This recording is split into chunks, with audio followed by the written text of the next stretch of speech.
ভাই বলল জগৎগুরু আর মহন্ত গুরু। জগৎগুরুকে বলা হয় চৈত্যগুরু। গুরু দুই রকম, একটা হলো মহন্ত গুরু আর একটা হলো চৈত্যগুরু।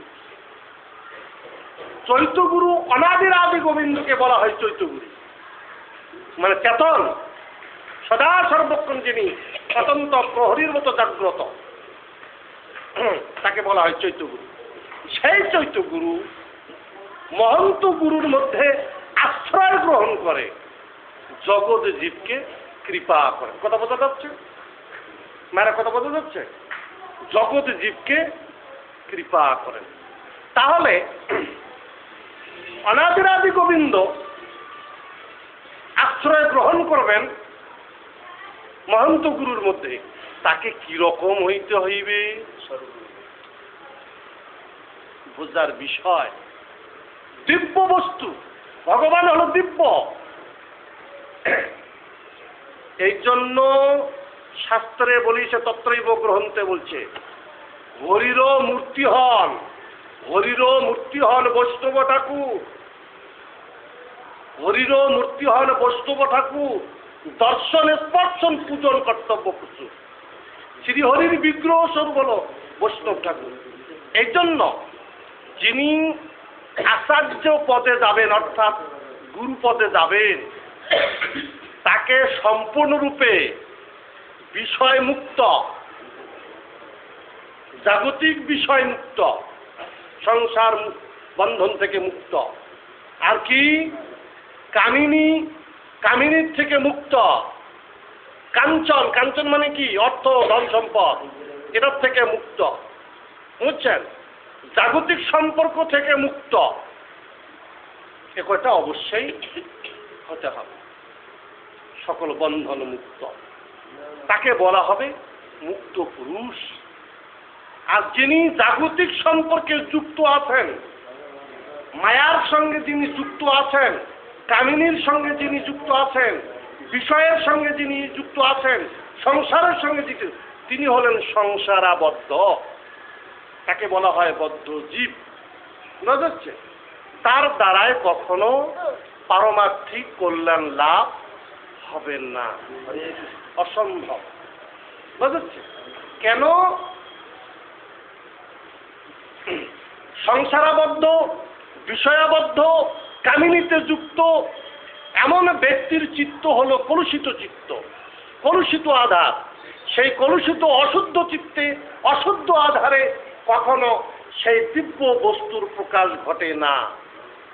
বুঝছেন? দিব্য বস্তুর প্রকাশ ঘটে না। যার জন্য কেন যেখানে কামের গন্ধ, যে চিত্তে কামের গন্ধ আছে, যে চিত্তে বিষয়ের গন্ধ আছে, কখনোই সেখানে দিব্য বস্তুর প্রকাশ ঘটে না।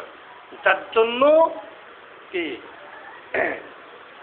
সেখান থেকে ভগবান অনেক অনেক দূরে থাকে।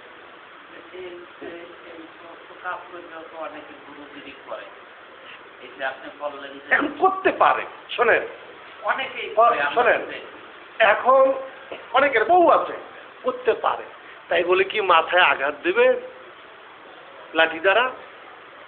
আপনি বলছেন হাই মশাই, আপনি সব কিছু খান, আপনি সব কিছু করেন, হ্যাঁ আপনি কেন গুরুগিরি করেন? বলতে পারবেন?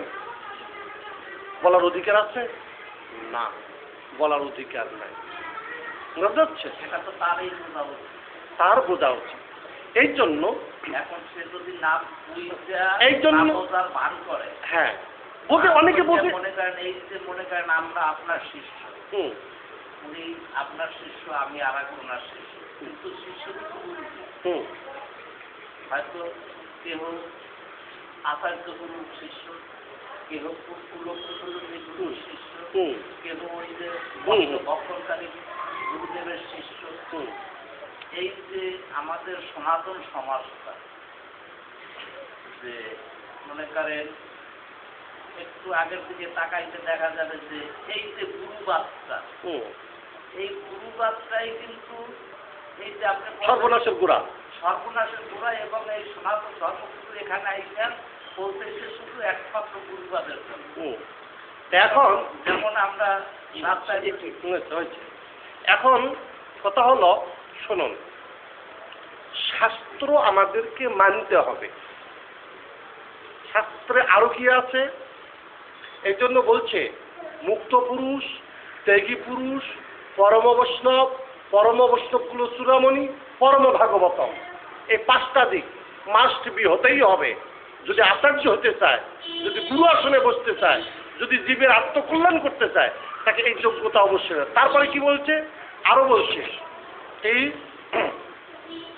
সর্ববেগ জয়ী। সেটা বেগ কি? কামবেগ, ক্রোধবেগ, জিহ্বা বেগ, উদর বেগ, উপস্থ বেগ, মনোবেগ। এই 6টা বেগ জয়ী হতে হবে। তাহলে বুঝেন, এখন এই 6টা বেগ জয়ী যে হতে পারবে একমাত্র তিনি হলেন উপযুক্ত পাত্র। তিনি সকলের গুরু হওয়ার যোগ্যতা রাখেন। তিনি জগতের সকলের নমস্য। এই জন্য আমাদের গৌরীয় মঠে আচার্য, যেমন আচার্য হওয়া অত্যন্ত কঠিন। কেন কঠিন? কি কারণে কঠিন? সন্ন্যাসী হলেই হবে না।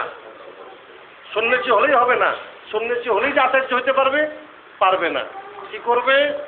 যখন আচার্য হতে যাবে, বিভিন্ন মঠের যে আচার্যরা আছেন, সেই বিভিন্ন মঠের আচার্যরা তারা আসবেন।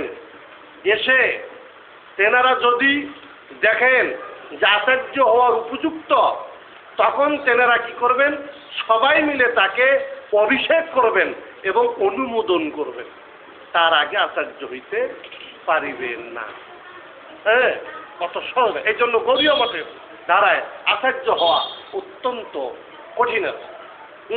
হুট করে আমি সন্ন্যাসী হয়ে গেলাম বা সন্ন্যাস মন্ত্র পেয়েছি, আচার্য হব তা নয়। যেমন আমার অনেক জ্যেষ্ঠ গুরু ভ্রাতা আছে, বেশ কয়েকজন আছে, তারা আচার্য আসরে বুঝতে পারেনি।